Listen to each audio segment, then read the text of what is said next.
House prices across Britain skyrocket. Anger is mounting against the so-called bedroom tax. Thousands rallied across Britain over the weekend against the controversial measure. It's a welfare reform that cuts benefits for people who are considered to have a spare bedroom. The government says it will reduce overcrowding, but protesters say that since it was introduced a year ago, it's pushed many low-income families into poverty. RT's Polly Boiko reports on the grave rental conditions they have to face.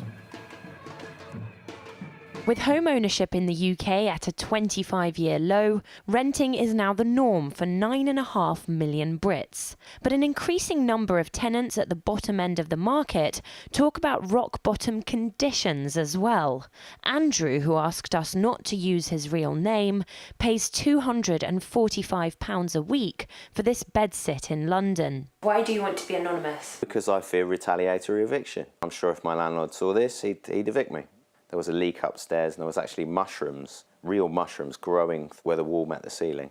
I got a slug problem in the bathroom. There's gaps between the wall and the floor that they get through, and the front door's broken in the garden. It looks like a dump site. Campaigners say the problem is that bad, even dangerous private rental property has become the norm in the housing crisis. There is a significantly more regulation if you want to open a kennel than if you want to have a home that you want to rent to somebody in their family. There's at least something like 2 million people, 3 million people that will be having constant dampness and condensation, mould growing in their homes. This is an environment where somebody's got a family. But for all the politicians' talk of getting more people on the housing ladder, the state of the rental sector continues to be overlooked.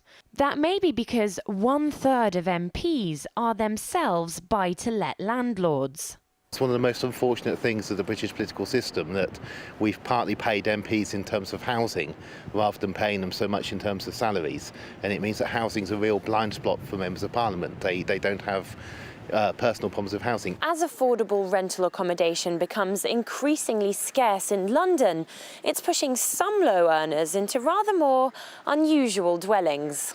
These timber huts have been erected on top of an old cargo barge on the Thames by an entrepreneurial landlord who rents out cabins for around £250 a month. There's a camp stove and a chemical toilet, but tenants have to go to the gym across the river to take a shower.